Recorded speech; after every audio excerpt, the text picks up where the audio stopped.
श्री शनि स्तोत्रम्। ओम अस्य श्री शनैश्चर स्तोत्रस्य दशरथ ऋषिः शनैश्चरो देवता त्रिष्टुप् छन्दः शनैश्चर प्रीत्यर्थे जपे विनियोगः। दशरथ उवाच कोणोऽन्तको रौद्रयमोऽथ बभ्रुः कृष्णः शनिः पिङ्गलमन्दसौरिः। नित्यं स्मृतो यो हरते च पीडां तस्मै नमः श्रीरविनन्दनाय। सुरासुरः किं पुरुषोरगेन्द्रा गन्धर्वविद्याधरपन्नगाश्च पीड्यन्ति सर्वे विषमस्थितेन तस्मै नमः श्रीरविनन्दनाय। नरा नरेन्द्राः पशवो मृगेन्द्रा वन्याश्च ये कीटपतङ्गभृङ्गाः पीड्यन्ति सर्वे विषमस्थितेन तस्मै नमः श्रीरविनन्दनाय। देशाश्च दुर्गाणि वनानि यत्र सेनानिवेशाः पुरपत्तनानि पीड्यन्ति सर्वे विषमस्थितेन तस्मै नमः श्रीरविनन्दनाय। तिलैर्यवैर्मासगुडान्नदानैर्लोहेन नीलाम्बरदानतो वा प्रीणाति मन्त्रैर्निजवासरे च तस्मै नमः श्रीरविनन्दनाय। प्रयागकूले यमुनातटे च सरस्वती पुण्यजले गुहायां यो योगिनां ध्यानगतोऽपि सूक्ष्मस् तस्मै नमः श्रीरविनन्दनाय। अन्यप्रदेशात् स्वगृहं प्रविष्टस् तदीयवारे स नरः सुखी स्यात्। गृहाद् गतो यो न पुनः प्रयाति तस्मै नमः श्रीरविनन्दनाय। स्रष्टा स्वयंभूर्भुवनत्रयस्य त्राता हरीशो हरते पिनाकी एकस्त्रिधारिज्ञजुहुसाममूर्तिस्तस्मै नमः श्रीरविनन्दनाय। शन्यष्टकं यः प्रयतः प्रभाते नित्यं सुपुत्रैः पशुबान्धवैश्च पठेत्तु सौख्यं भुवि भोगयुक्तः प्राप्नोति निर्वाणपदं तदन्ते। कोणस्थः पिङ्गलो बभ्रुः कृष्णो रौद्रोऽन्तको यमः सौरिः शनैश्चरो मन्दः पिप्पलादेन संस्तुतः। एतानि दश नामानि प्रातरुत्थाय यः पठेत् शनैश्चरकृता पीडा न कदाचिद् भविष्यति। राहुस्तोत्रम्। नमस्ते दैत्यरूपाय देवारिं प्रणमाम्यहम्। नमस्ते सर्वभक्षाय घोररूपाय वै नमः। त्वं ब्रह्मा वरुणो देवस्त्वं विष्णुस्त्वं हरिः शिवः। मर्त्यलोके भवान् प्रीतः संसार जनतारकः।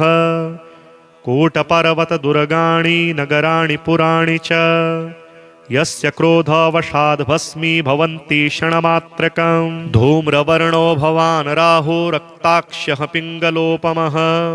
क्रूरग्रहस्तथा भीमो यमरूपो महाबलः। यस्य स्थाने पञ्चमेऽपि षष्ठे चैव तृतीयके दशमेकादशे चैव तस्य श्रेयः करोत्यलम्। अन्नं खड्गं च यद्दत्तं राहवे सुफलप्रदम्। पृथिव्यां ब्रह्मपीडां च गोपीडां तन्निवारयेत्। कृमिकीटपतङ्गेषु चरन्तं सचराचरम्। गोदानं भूमिदानं च यन्नं वस्त्रं च दापयेत्। सौवर्णरौप्यदानं च कन्यादानं च तत्क्षणात्। एतद्दानं च सम्पूर्णं राहुमोक्षकरं नृणाम्। अस्य स्तोत्रस्य महात्म्याद् राहुपीडा विनश्यति। रक्ताक्षो धूम्रवर्णाभो विजितारिर्महाबलः। अबाहुश्चान्तरिक्षस्थः स राहुः प्रीयतां मम। श्रीकेतुस्तोत्रम्। ओम अस्य श्रीकेतुस्तोत्रमहामन्त्रस्य वामदेव ऋषिः अनुष्टुप् छन्दः केतुर्देवता केतुप्रसादसिद्ध्यर्थे जपे विनियोगः। गौतम उवाच मुनीन्द्रसूत तत्त्वज्ञ सर्वशास्त्रविशारद सर्वरोगहरं ब्रूहि केतुः स्तोत्रमनुत्तमम्। सूत उवाच शृणु गौतम पक्ष्यामि स्तोत्रमेतदनुत्तमम्। गुह्याद्गुह्यतमं केतोः ब्रह्मणा कीर्तितं पुरा।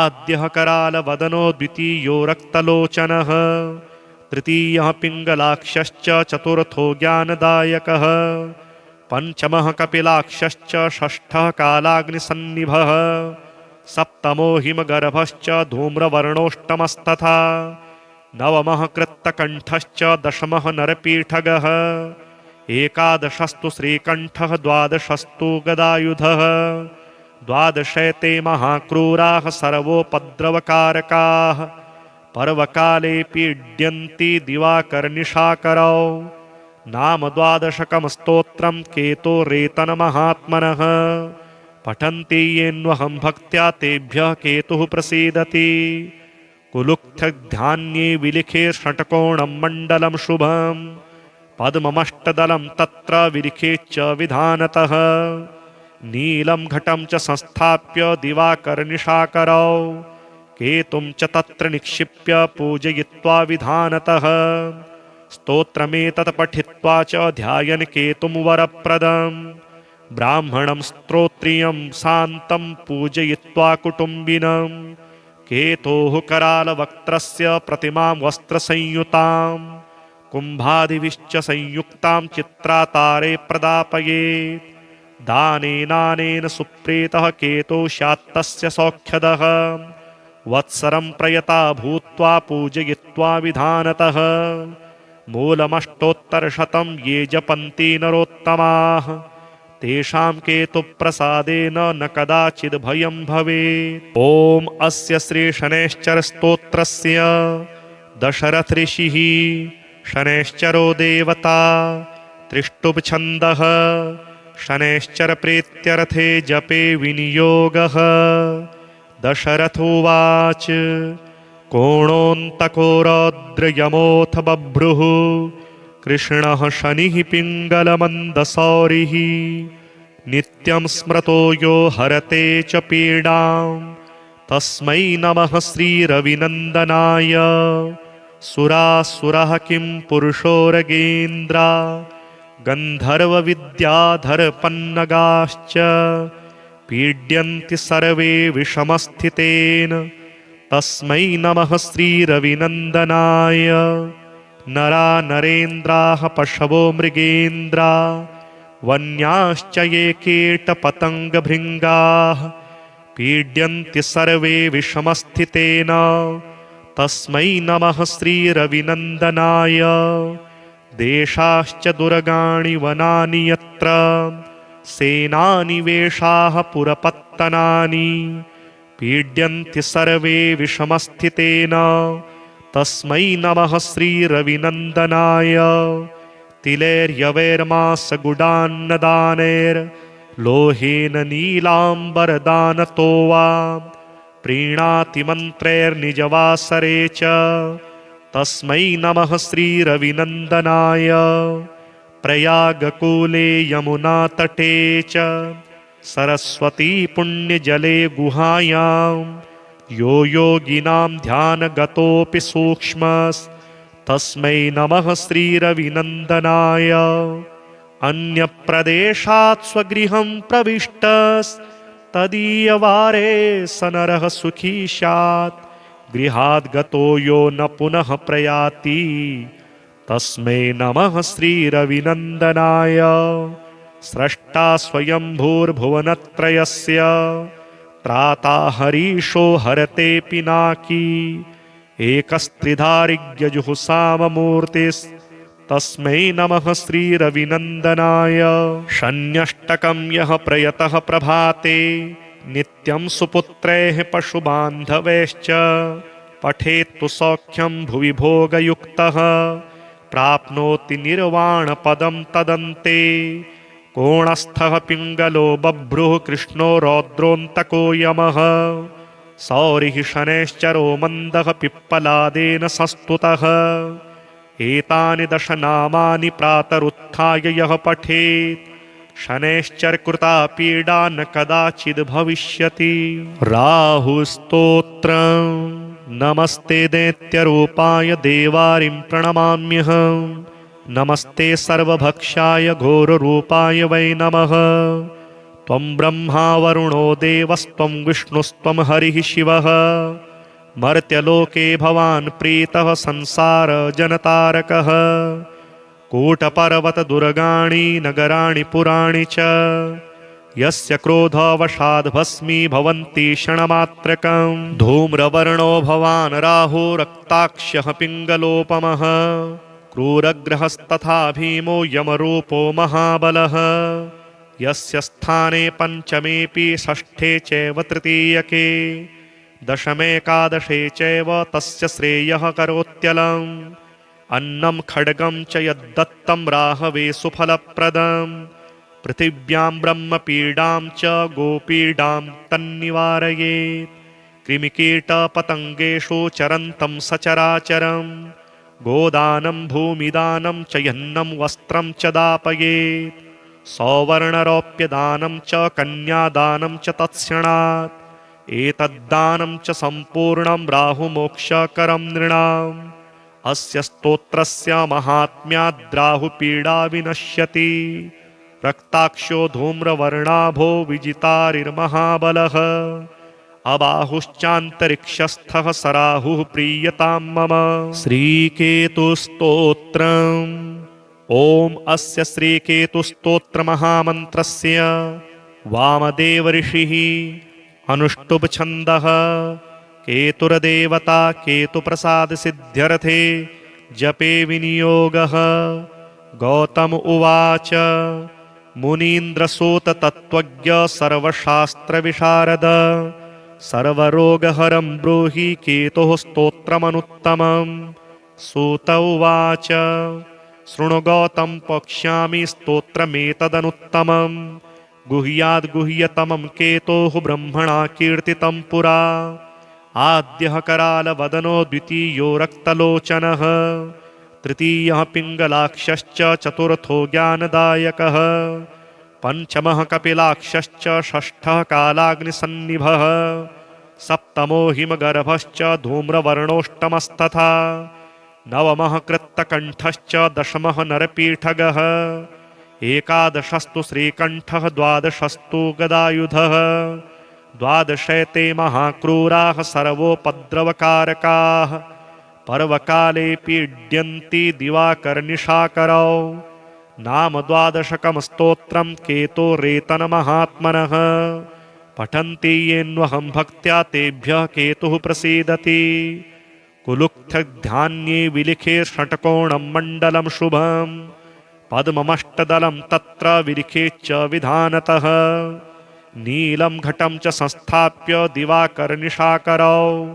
केतुं च तत्र निक्षिप्य पूजयित्वा विधानतः स्तोत्रमेतत् पठित्वा च ध्यायन् केतुं वरप्रदम् ब्राह्मणं स्तोत्रियं शान्तं पूजयित्वा कुटुम्बिनं केतोः करालवक्त्रस्य प्रतिमां वस्त्रसंयुतां कुम्भादिभिश्च संयुक्तां चित्रातारे प्रदापयेत् दानेनानेन सुप्रीतः केतो स्यात्तस्य सौख्यदः वत्सरं प्रयता भूत्वा पूजयित्वा विधानतः मूलमष्टोत्तरशतं ये जपन्ति नरोत्तमाः तेषां केतुप्रसादेन न कदाचिद् भयं भवेत्। ॐ अस्य श्रीशनैश्चरस्तोत्रस्य दशरथ ऋषिः शनैश्चरो देवता त्रिष्टुप्-छन्दः शनैश्चरप्रीत्यर्थे जपे विनियोगः।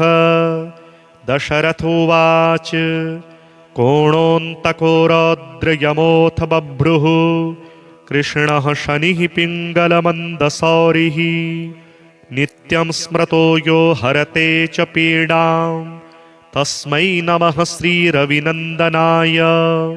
सुरासुरः किं पुरुषोरगेन्द्रा गन्धर्वविद्याधरपन्नगाश्च पीड्यन्ति सर्वे विषमस्थितेन तस्मै नमः श्रीरविनन्दनाय। नरा नरेन्द्राः पशवो मृगेन्द्रा वन्याश्च ये कीटपतङ्गभृङ्गाः पीड्यन्ति सर्वे विषमस्थितेन तस्मै नमः श्रीरविनन्दनाय। देशाश्च दुर्गाणि वनानि यत्र सेनानिवेशाः पुरपत्तनानि पीड्यन्ति सर्वे विषमस्थितेन तस्मै नमः श्रीरविनन्दनाय। तिलैर्यवैर्मासगुडान्नदानैर्लोहेन नीलाम्बरदानतो वा प्रीणाति मन्त्रैर्निजवासरे च तस्मै नमः श्रीरविनन्दनाय।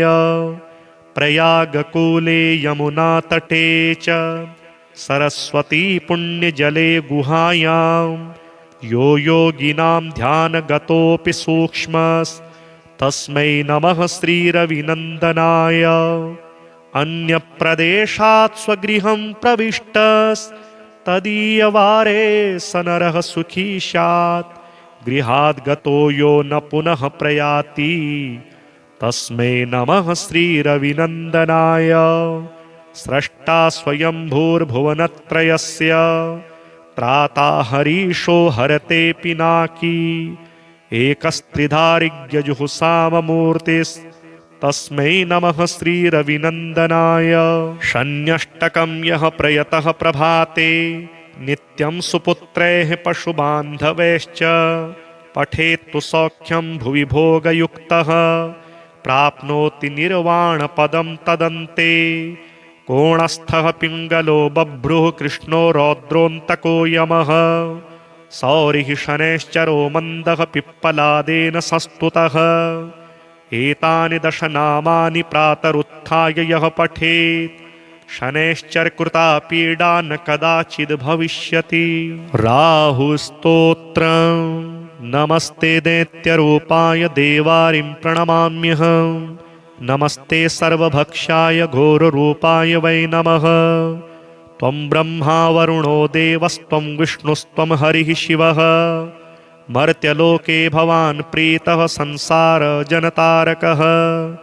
कूटपर्वतदुर्गाणि नगराणि पुराणि च यस्य क्रोधवशाद्भस्मी भवन्ति क्षणमात्रकम्। धूम्रवर्णो भवान् राहो रक्ताक्षः पिङ्गलोपमः। क्रूरग्रहस्तथा भीमो यमरूपो महाबलः। यस्य स्थाने पञ्चमेऽपि षष्ठे चैव तृतीयके दशमेकादशे चैव तस्य श्रेयः करोत्यलम्। अन्नं खड्गं च यद्दत्तं राहवे सुफलप्रदम्। पृथिव्यां ब्रह्मपीडां च गोपीडां तन्निवारयेत्। कृमिकीटपतङ्गेषु चरन्तं सचराचरम्। गोदानं भूमिदानं च यन्नं वस्त्रं च दापयेत्। सौवर्णरौप्यदानं च कन्यादानं च तत्क्षणात्। एतद्दानं च सम्पूर्णं राहुमोक्षकरं नृणाम्। अस्य स्तोत्रस्य महात्म्याद्राहुपीडा विनश्यति। रक्ताक्षो धूम्रवर्णाभो विजितारिर्महाबलः।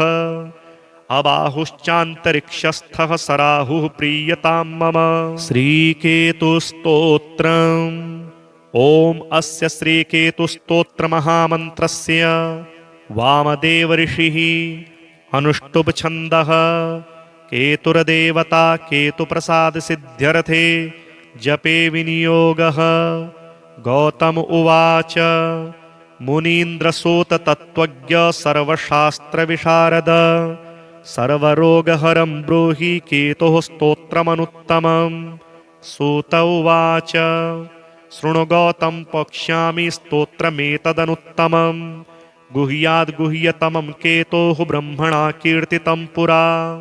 आद्यः करालवदनो द्वितीयो रक्तलोचनः तृतीयः पिङ्गलाक्षश्च चतुर्थो ज्ञानदायकः पञ्चमः कपिलाक्षश्च षष्ठः कालाग्निसन्निभः सप्तमो हिमगर्भश्च धूम्रवर्णोष्टमस्तथा नवमः कृत्तकण्ठश्च दशमः नरपीठगः एकादशस्तु श्रीकण्ठः द्वादशस्तु गदायुधः द्वादशैते महाक्रूराः सर्वोपद्रवकारकाः पर्वकाले पीड्यन्ति दिवाकरनिशाकरौ नाम 12 स्तोत्रं केतोरेतनमहात्मनः पठन्ति येन्वहं भक्त्या तेभ्यः केतुः प्रसीदति कुलुक्थध्यान्ये विलिखे षट्कोणं मण्डलं शुभं पद्ममष्टदलं तत्र विलिखे च विधानतः नीलं घटं च संस्थाप्य दिवाकरनिशाकरौ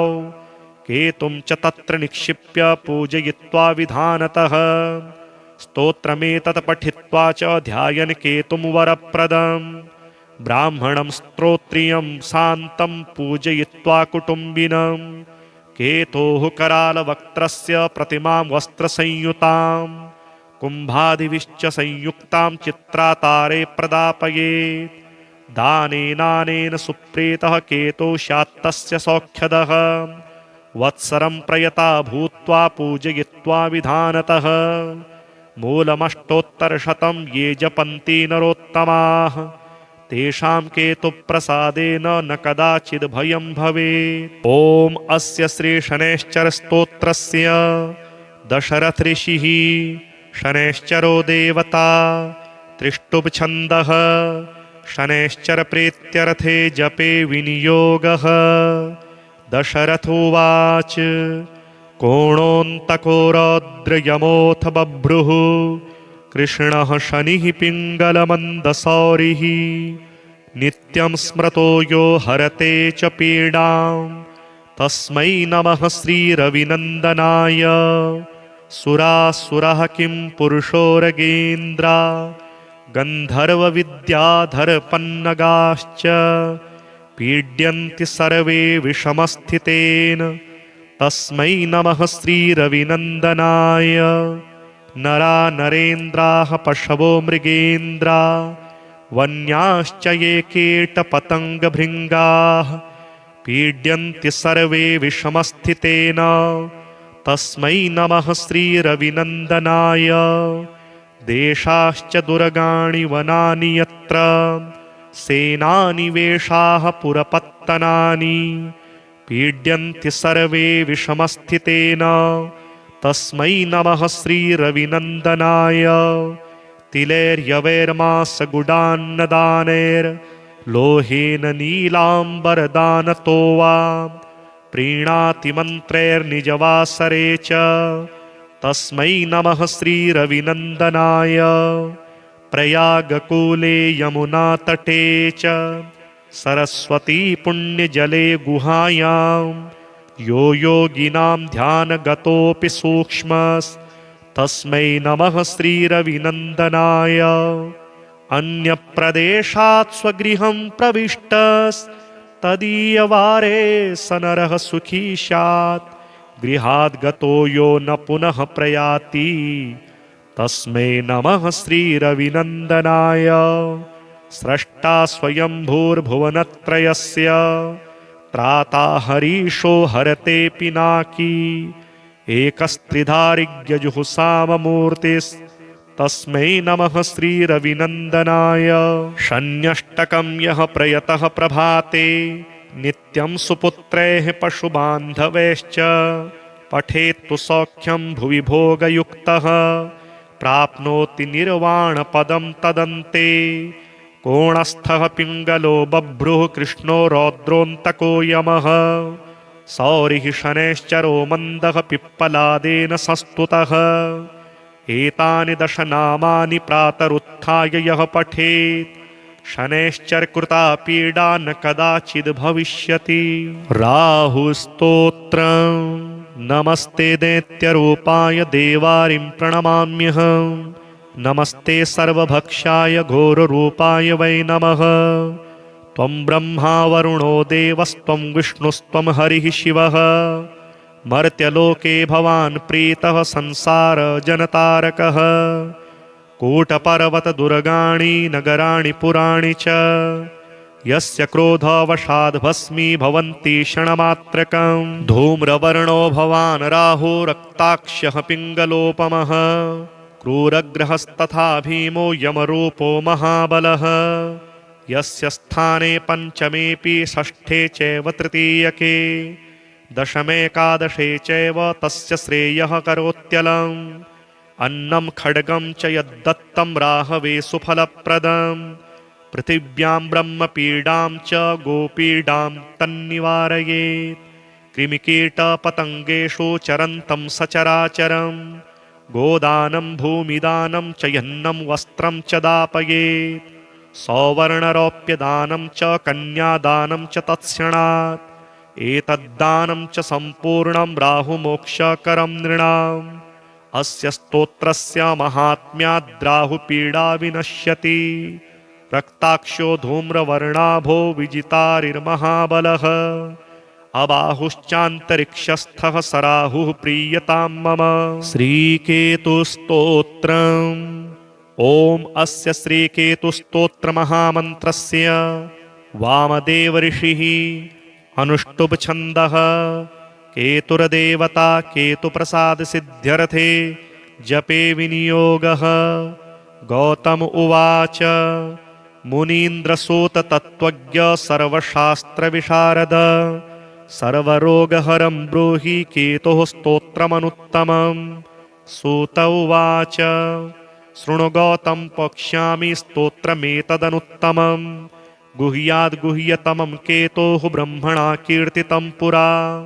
आद्यः करालवदनो द्वितीयो रक्तलोचनः तृतीयः पिङ्गलाक्षश्च चतुर्थो ज्ञानदायकः पञ्चमः कपिलाक्षश्च षष्ठः कालाग्निसन्निभः सप्तमो हिमगर्भश्च धूम्रवर्णोष्टमस्तथा नवमः कृत्तकण्ठश्च दशमः नरपीठगः एकादशस्तु श्रीकण्ठः द्वादशस्तु गदायुधः द्वादशैते महाक्रूराः सर्वोपद्रवकारकाः पर्वकाले पीड्यन्ति दिवाकरनिशाकरौ। नाम द्वादशकं स्तोत्रं केतोरेतनमहात्मनः पठन्ति येन्वहं भक्त्या तेभ्यः केतुः प्रसीदति।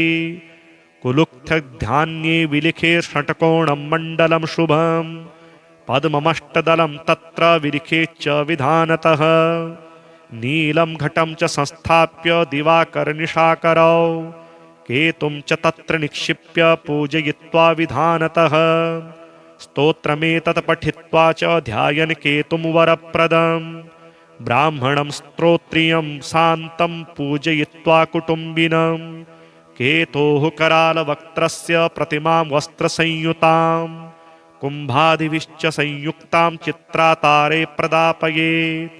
दानेनानेन सुप्रीतः केतो स्यात्तस्य सौख्यदः वत्सरं प्रयता भूत्वा पूजयित्वा विधानतः मूलमष्टोत्तरशतं ये जपन्ति नरोत्तमाः तेषां केतुप्रसादेन न कदाचिद् भयं भवेत्। ॐ अस्य श्रीशनैश्चरस्तोत्रस्य दशरथ ऋषिः शनैश्चरो देवता त्रिष्टुप्छन्दः शनैश्चरप्रीत्यर्थे जपे विनियोगः।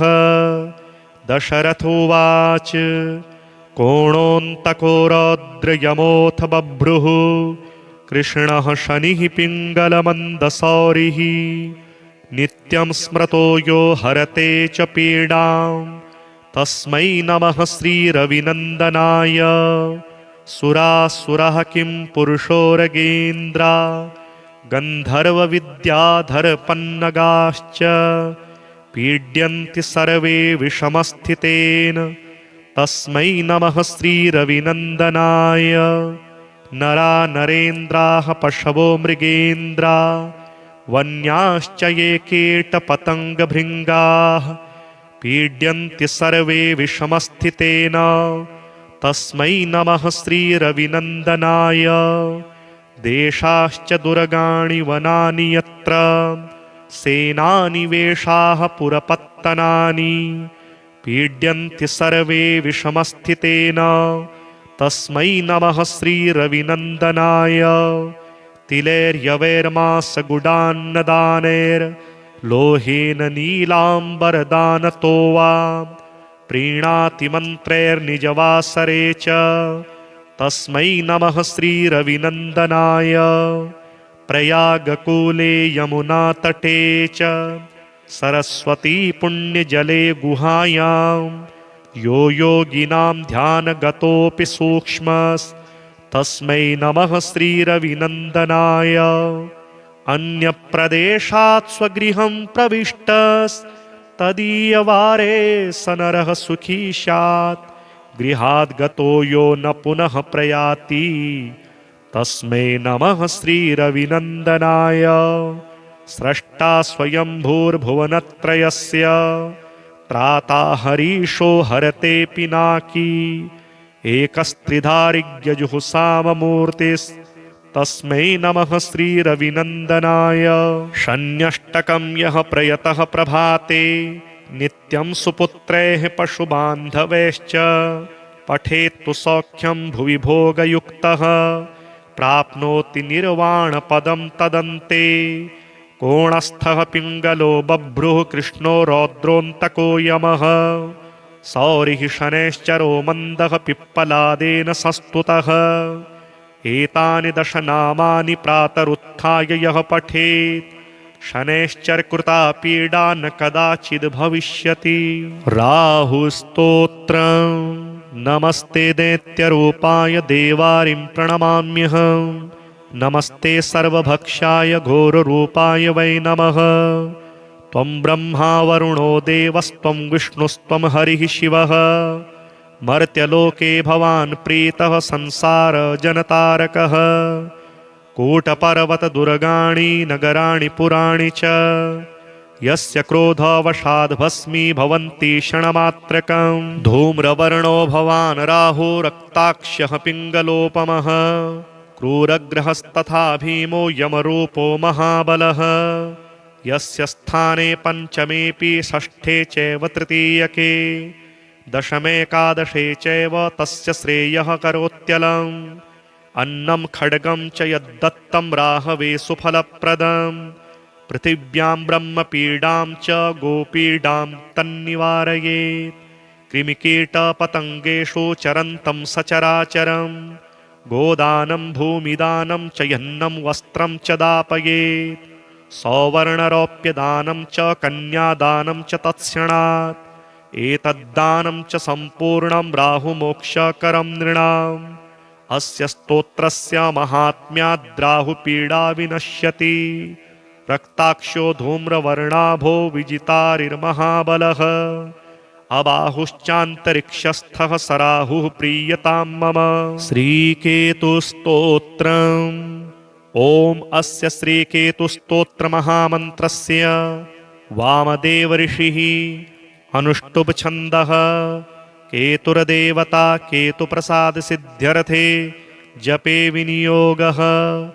गौतम उवाच मुनीन्द्रसूत तत्त्वज्ञ सर्वशास्त्रविशारद सर्वरोगहरं ब्रूहि केतुः स्तोत्रमनुत्तमम्।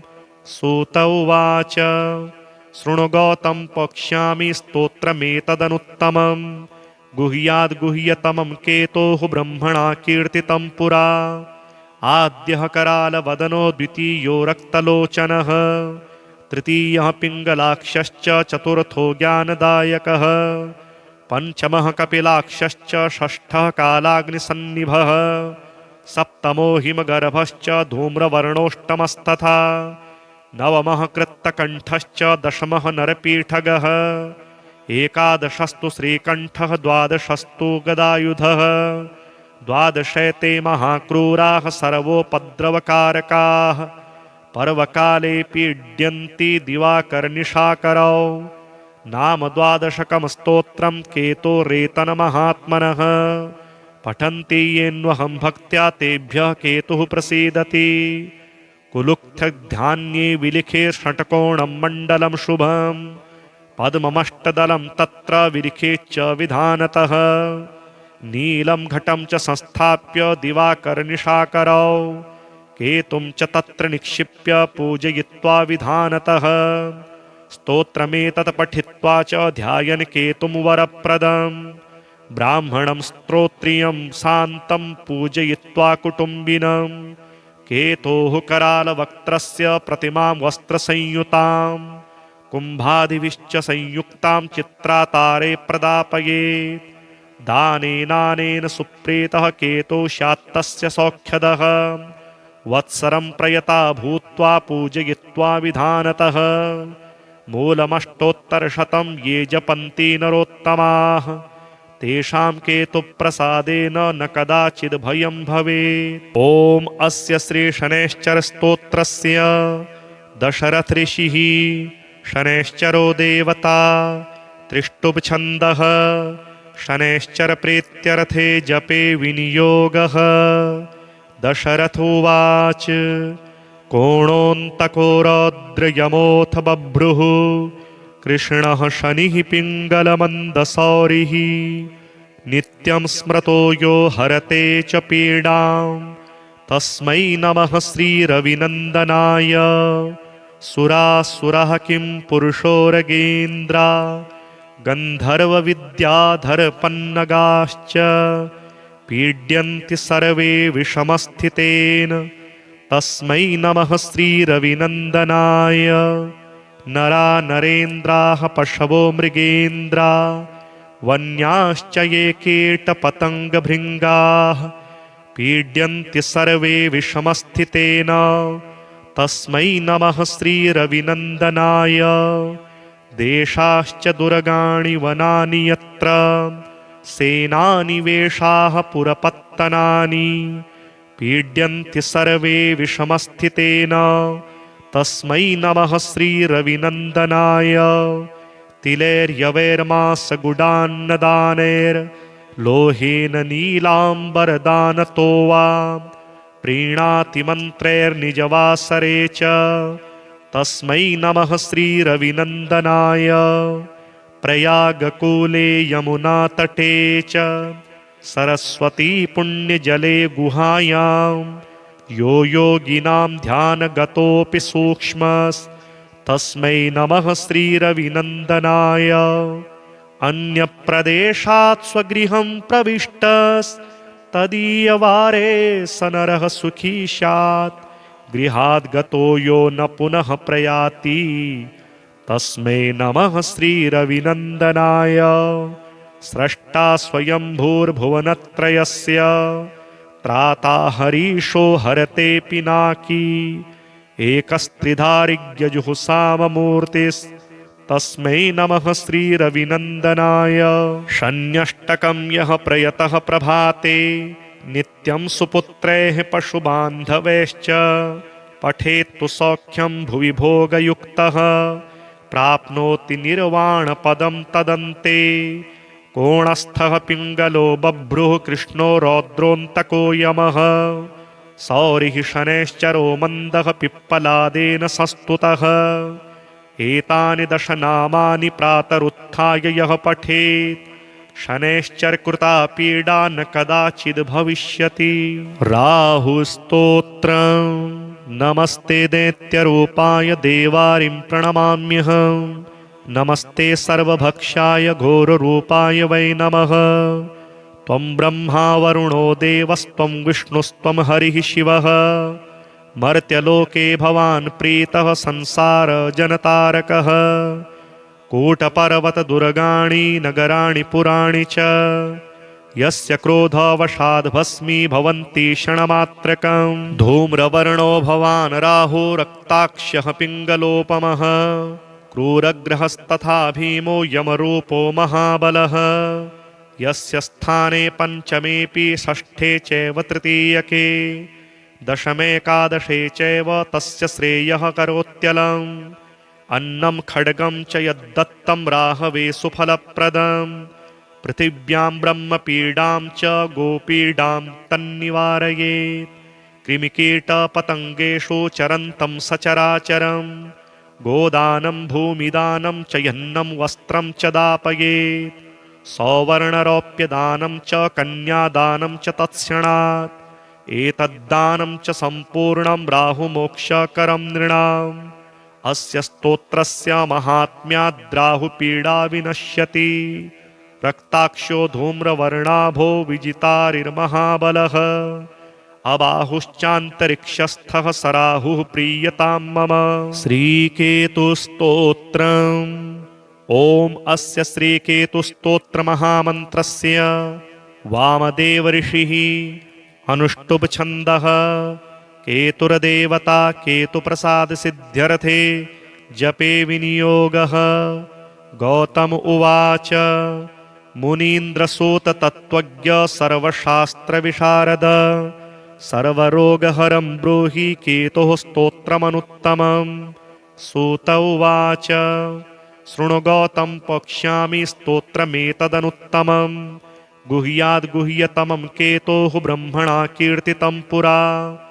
आद्यः करालवदनो द्वितीयो रक्तलोचनः तृतीयः पिङ्गलाक्षश्च चतुर्थो ज्ञानदायकः पञ्चमः कपिलाक्षश्च षष्ठः कालाग्निसन्निभः सप्तमो हिमगर्भश्च धूम्रवर्णोष्टमस्तथा नवमः कृत्तकण्ठश्च दशमः नरपीठगः एकादशस्तु श्रीकण्ठः द्वादशस्तु गदायुधः द्वादशैते महाक्रूराः सर्वोपद्रवकारकाः पर्वकाले पीड्यन्ति दिवाकरनिशाकरौ। नाम द्वादशकं स्तोत्रं केतोरेतनमहात्मनः पठन्ति येन्वहं भक्त्या तेभ्यः केतुः प्रसीदति। कुलुक्थ्यध्यान्ये विलिखे षट्कोणं मण्डलं शुभम् पद्ममष्टदलं तत्र विलिखेच्च विधानतः नीलं घटं च संस्थाप्य दिवाकरनिशाकरौ केतुं च तत्र निक्षिप्य पूजयित्वा विधानतः स्तोत्रमेतत् पठित्वा च ध्यायन् केतुं वरप्रदम् ब्राह्मणं स्तोत्रियं शान्तं पूजयित्वा कुटुम्बिनं केतोः करालवक्त्रस्य प्रतिमां वस्त्रसंयुतां कुम्भादिभिश्च संयुक्तां चित्रातारे प्रदापयेत्। दानेनानेन सुप्रीतः केतुः स्यात्तस्य सौख्यदः वत्सरं प्रयता भूत्वा पूजयित्वा विधानतः मूलमष्टोत्तरशतं ये जपन्ति नरोत्तमाः तेषां केतुप्रसादेन न कदाचिद् भयं भवेत्। ॐ अस्य श्रीशनैश्चरस्तोत्रस्य दशरथ ऋषिः शनैश्चरो देवता त्रिष्टुप्छन्दः शनैश्चरप्रीत्यर्थे जपे विनियोगः। दशरथ उवाच कोणोऽन्तको रौद्रयमोऽथ बभ्रुः कृष्णः शनिः पिङ्गलमन्दसौरिः नित्यं स्मृतो यो हरते च पीडां तस्मै नमः श्रीरविनन्दनाय। सुरासुरः किं पुरुषोरगेन्द्रा गन्धर्वविद्याधरपन्नगाश्च पीड्यन्ति सर्वे विषमस्थितेन तस्मै नमः श्रीरविनन्दनाय। नरा नरेन्द्राः पशवो मृगेन्द्रा वन्याश्च ये कीटपतङ्गभृङ्गाः पीड्यन्ति सर्वे विषमस्थितेन तस्मै नमः श्रीरविनन्दनाय। देशाश्च दुर्गाणि वनानि यत्र सेनानि वेषाः पुरपत्तनानि पीड्यन्ति सर्वे विषमस्थितेन तस्मै नमः श्रीरविनन्दनाय। तिलैर्यवैर्मासगुडान्नदानैर्लोहेन नीलाम्बरदानतो वा प्रीणाति मन्त्रैर्निजवासरे च तस्मै नमः श्रीरविनन्दनाय। प्रयागकूले यमुनातटे च सरस्वती पुण्यजले गुहायां यो योगिनां ध्यानगतोऽपि सूक्ष्मस्तस्मै नमः श्रीरविनन्दनाय। अन्यप्रदेशात् स्वगृहं प्रविष्टस्तदीयवारे स नरः सुखी स्यात् गृहाद् गतो यो न पुनः प्रयाति तस्मै नमः श्रीरविनन्दनाय। स्रष्टा स्वयंभूर्भुवनत्रयस्य त्राता हरीशो हरते पिनाकी एकस्त्रिधारिज्ञजुःसाममूर्तिस्तस्मै नमः श्रीरविनन्दनाय। शन्यष्टकं यः प्रयतः प्रभाते नित्यं सुपुत्रैः पशुबान्धवैश्च पठेत्तु सौख्यं भुवि भोगयुक्तः प्राप्नोति निर्वाणपदं तदन्ते। कोणस्थः पिङ्गलो बभ्रुः कृष्णो रौद्रोऽन्तको यमः।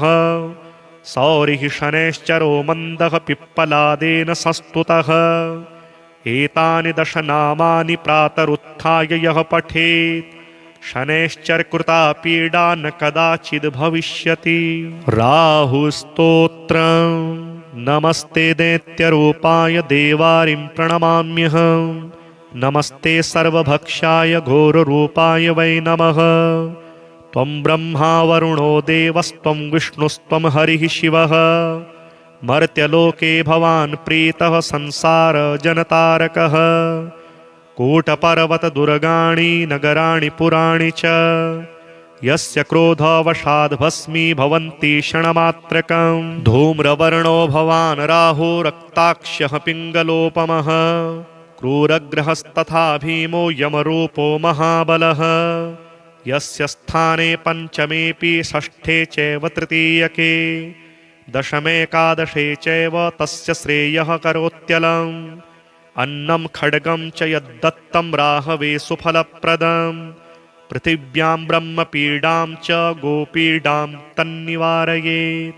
कृमिकीटपतङ्गेषु चरन्तं सचराचरम्। गोदानं भूमिदानं च यन्नं वस्त्रं च दापयेत्। सौवर्णरौप्यदानं च कन्यादानं च तत्क्षणात्। एतद्दानं च सम्पूर्णं राहुमोक्षकरं नृणाम्। अस्य स्तोत्रस्य महात्म्याद्राहुपीडा विनश्यति। रक्ताक्षो धूम्रवर्णाभो विजितारिर्महाबलः। अबाहुश्चान्तरिक्षस्थः सराहुः प्रीयतां मम। श्रीकेतुस्तोत्रम्। ॐ अस्य श्रीकेतुस्तोत्रमहामन्त्रस्य वामदेवऋषिः अनुष्टुप् छन्दः। केतुर्देवता केतुप्रसादसिद्ध्यर्थे जपे विनियोगः। गौतम उवाच। मुनीन्द्रसूत तत्त्वज्ञ सर्वशास्त्रविशारद। सर्वरोगहरं ब्रूहि केतुः स्तोत्रमनुत्तमम्। सूत उवाच। शृणु गौतम पक्ष्यामि स्तोत्रमेतदनुत्तमम्। गुह्याद्गुह्यतमं केतोः ब्रह्मणा कीर्तितं पुरा। आद्यः करालवदनो द्वितीयो रक्तलोचनः। तृतीयः पिङ्गलाक्षश्च चतुर्थो ज्ञानदायकः। पञ्चमः कपिलाक्षश्च षष्ठः कालाग्निसन्निभः। सप्तमो हिमगर्भश्च धूम्रवर्णोष्टमस्तथा। नवमः कृत्तकण्ठश्च दशमः नरपीठगः। एकादशस्तु श्रीकण्ठः द्वादशस्तु गदायुधः। द्वादशैते महाक्रूराः सर्वोपद्रवकारकाः। पर्वकाले पीड्यन्ति दिवाकरनिशाकरौ। नाम द्वादशकं स्तोत्रं केतोरेतनमहात्मनः। पठन्ति येन्वहं भक्त्या तेभ्यः केतुः प्रसीदति। कुलुक्थध्यान्ये विलिखे षट्कोणं मण्डलं शुभम्। पद्ममष्टदलं तत्र विलिखेच्च विधानतः। नीलं घटं च संस्थाप्य दिवाकरनिशाकरौ। केतुं च तत्र निक्षिप्य पूजयित्वा विधानतः। स्तोत्रमेतत् पठित्वा च ध्यायन् केतुं वरप्रदम्।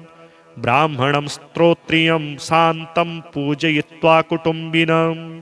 केतोः करालवक्त्रस्य प्रतिमां वस्त्रसंयुतां।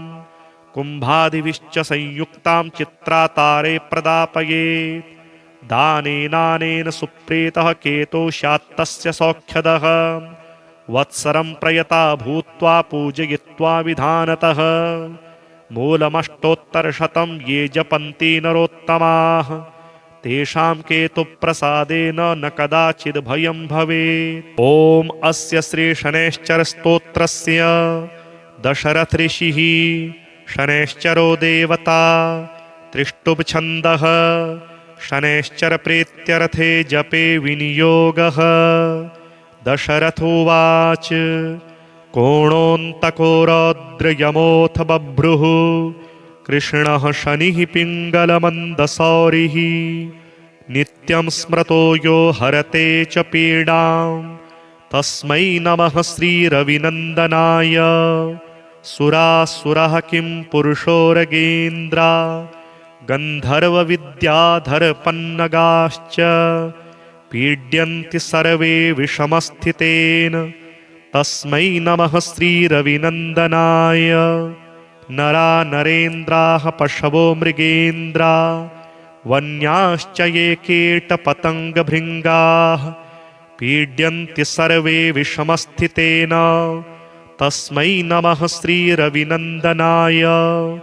देशाश्च दुर्गाणि वनानि यत्र सेनानिवेशाः पुरपत्तनानि पीड्यन्ति सर्वे विषमस्थितेन तस्मै नमः श्रीरविनन्दनाय। तिलैर्यवैर्मासगुडान्नदानैर्लोहेन नीलाम्बरदानतो वा प्रीणाति मन्त्रैर्निजवासरे च तस्मै नमः श्रीरविनन्दनाय। प्रयागकूले यमुनातटे च सरस्वती पुण्यजले गुहायां यो योगिनां ध्यानगतोऽपि सूक्ष्मस्तस्मै नमः श्रीरविनन्दनाय। अन्यप्रदेशात् स्वगृहं प्रविष्टस्तदीयवारे स नरः सुखी स्यात् गृहाद् गतो यो न पुनः प्रयाति तस्मै नमः श्रीरविनन्दनाय। स्रष्टा स्वयंभूर्भुवनत्रयस्य त्राता हरीशो हरते पिनाकी एकस्त्रिधारिज्ञजुहुसाममूर्तिस्तस्मै नमः श्रीरविनन्दनाय। शन्यष्टकं यः प्रयतः प्रभाते नित्यं सुपुत्रैः पशुबान्धवैश्च पठेत्तु सौख्यं भुवि भोगयुक्तः प्राप्नोति निर्वाणपदं तदन्ते। कोणस्थः पिङ्गलो बभ्रुः कृष्णो रौद्रोऽन्तको यमः सौरिः शनैश्चरो मन्दः पिप्पलादेन संस्तुतः। एतानि 10 नामानि प्रातरुत्थाय यः पठेत् शनैश्चरकृता पीडा न कदाचिद् भविष्यति। राहुस्तोत्रम्। नमस्ते दैत्यरूपाय देवारिं प्रणमाम्यहम्। नमस्ते सर्वभक्षाय घोररूपाय वै नमः। त्वं ब्रह्मा वरुणो देवस्त्वं विष्णुस्त्वं हरिः शिवः। मर्त्यलोके भवान् प्रीतः संसारजनतारकः।